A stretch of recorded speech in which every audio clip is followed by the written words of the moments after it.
लेकिन अब जो है इंडिया के प्राइम मिनिस्टर नरेंद्र मोदी जो है वो अपने दौरे हुकूमत में गगनयान मिशन जो है वो लॉन्च कर रहे हैं। इंडिया का ये पहला ह्यूमन स्पेस फ्लाइट होगा जिसमें 4 ह्यूमंस को स्पेस में भेजा जाएगा। जो एक तरफ तो आज भारत में उन्होंने ऐलान कर दिया 2035 तक वो स्पेस स्टेशन बनाने जा रहे हैं और 2040 तक वो मैन्ड मिशन लेके जा रहे हैं चांद के ऊपर।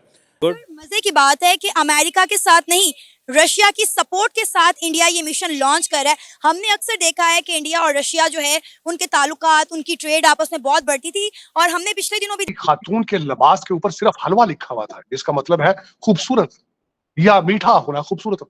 तो आपने किसी एक मेरा पाकिस्तानी बतने चीज का भाई पिस्तल लेके वहां पहुंच गया, कहता मैंने अभी इसको गोली मारनी। अगर हम इसरो की बात करें तो इसरो का नाम पूरी दुनिया में जाना जाता है, पहचाना जाता है। लेकिन अगर हम स्पार्को की बात करें तो हमारे स्पेस साइंसेस के स्टूडेंट्स को नहीं पता कि स्पार्को क्या होता है। और स्पेस साइंस डिपार्टमेंट का आप जाकर हाल भी देख लें तो आप देखेंगे कि वहां पर किस तरह खंडर के जो है मनाजिर नजर आ रहे हैं। नमस्कार दोस्तों, भारत अपना गगनयान मिशन लॉन्च करने वाला है जिसमें 4 एस्ट्रोनॉट जाने वाले हैं और बताया जा रहा है 2035 तक भारत अंतरिक्ष में अपना स्पेस स्टेशन बनाने वाला है और 2040 तक भारत चांद पर भी अपना मैन मून मिशन भेजने वाला है, जिससे पाकिस्तानी कह रही है कि हम कहाँ पर है, आप देखिए इस वीडियो में। लेकिन अब जो है इंडिया के प्राइम मिनिस्टर नरेंद्र मोदी जो है वो अपने दौरे हुकूमत में गगनयान मिशन जो है वो लॉन्च कर रहे हैं। इंडिया का ये पहला ह्यूमन स्पेस फ्लाइट होगा जिसमें 4 ह्यूमंस को स्पेस में भेजा जाएगा, जो स्पेस को स्टडी करेंगे और वापस भी आएंगे। क्या कहना चाहेंगे गगनयान मिशन पर आप?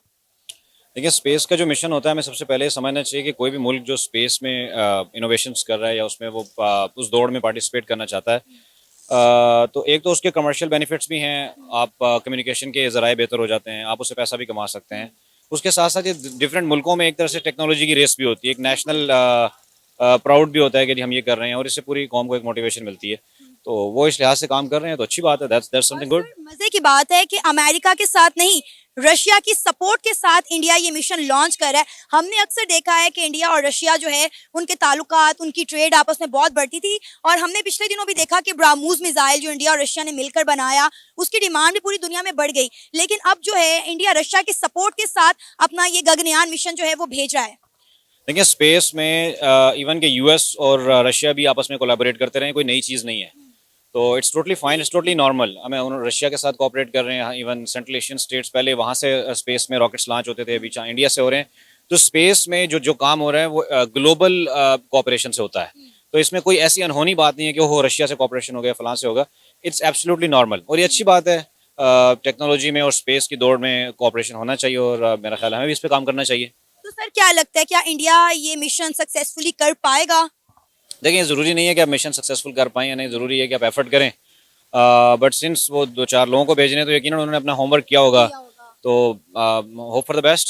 सर स्पेशली उन लोगों को ट्रेनिंग दी गई है, एयरफोर्स के वो 4 ह्यूमन बींग्स हैं जिनको स्पेशली जो है ट्रेनिंग दी गई है, जो वहां पर जाएंगे, स्पेस को स्टडी करेंगे और ये इतना आसान काम नहीं होगा।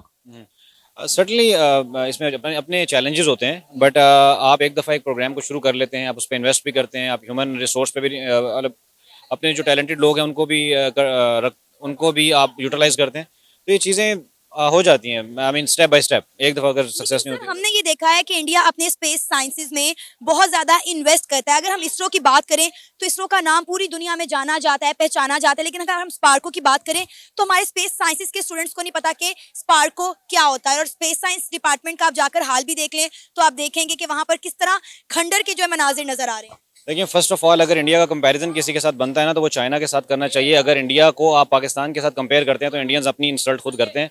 उन्हें हर वक्त हमारे टॉपिक पे बात नहीं करनी चाहिए, because we are too small in front of them. ना तो हमारी इकोनॉमी उतनी है, ना हमारा साइज उतना है और हमारे अपने ही यूनिक मसाइल हैं।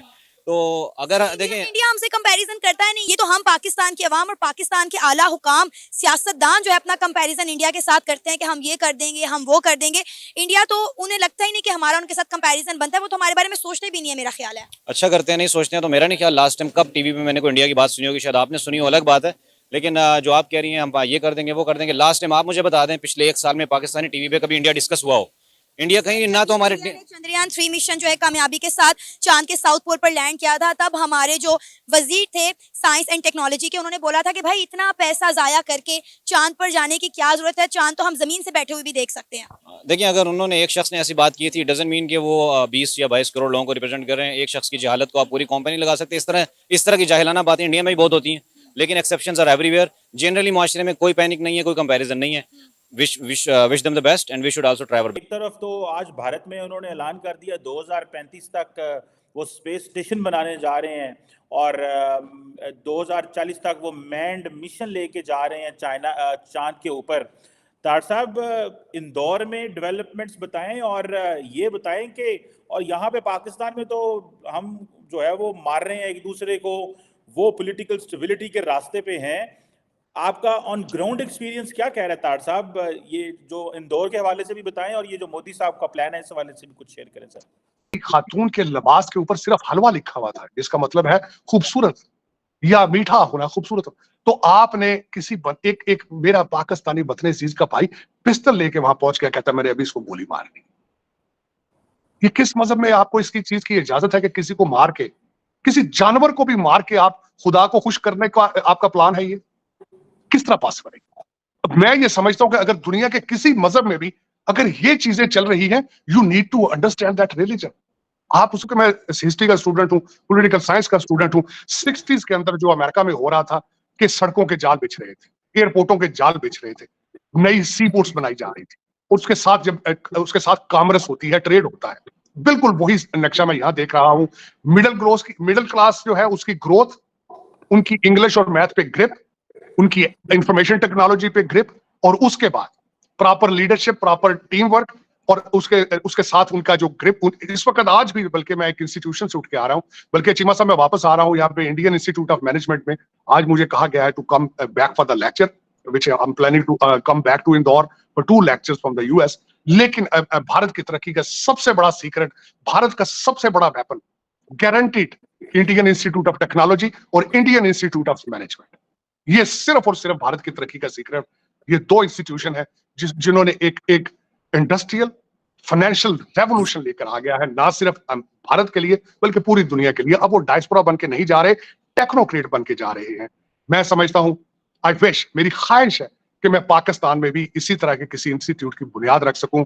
पाकिस्तान इंस्टीट्यूट ऑफ टेक्नोलॉजी और पाकिस्तान इंस्टीट्यूट ऑफ मैनेजमेंट मेरे ये जहन में है। मैं इस मॉडल को ख्वाहिश करूंगा कि मैं ख्वाहिश भी कर रहा हूं और करने की सोच भी रहा हूं कि मैं अपनी जिंदगी में पाकिस्तान में इंफॉर्मेशन टेक्नोलॉजी बेस्ड कोई ऐसा इंस्टीट्यूशन जिसमें अमीरों के बच्चे नहीं, डिजर्विंग बच्चे जो एपेटाइट रखते हो तरक्की की और ख्वाहिश रखते हो और मैथ और इंग्लिश में अपनी कमिटमेंट दें और to do something for them. इंशाल्लाह मैं समझता हूं कि मेरी ये ख्वाहिश कभी पूरी हो। लेकिन ये मैं इस पे कंक्लूड साथ खासकर चीमा साहब, अब देखें, मैं उसमें ये नहीं कहूंगा कि इश्यूज क्या है। अब जिस तरह हमने अभी बात की है कि एक कपड़ों के प्रिंट के ऊपर आधा लाहौर रुक गया और जो खातून रेस्क्यू करके गई हैं मैडम नकवी जो कि एएसपी थी, उनको मेडल दिया जा रहा है बहादुरी का। लेकिन साथ ये भी डायलॉग चल रहा है, पीटीआई मेरे जो लौड़े लपाड़े हैं ट्विटर वाले, उन्होंने मूवमेंट शुरू कर रखी है कि मरियम नवाज एक खातून जो है वो किस तरह चीफ मिनिस्टर बन सकती है, और एक खातून जिन्हों के जरिए पाकिस्तान चला सकती है 3.5 साल, तो इस खातून को क्या प्रॉब्लम है भाई?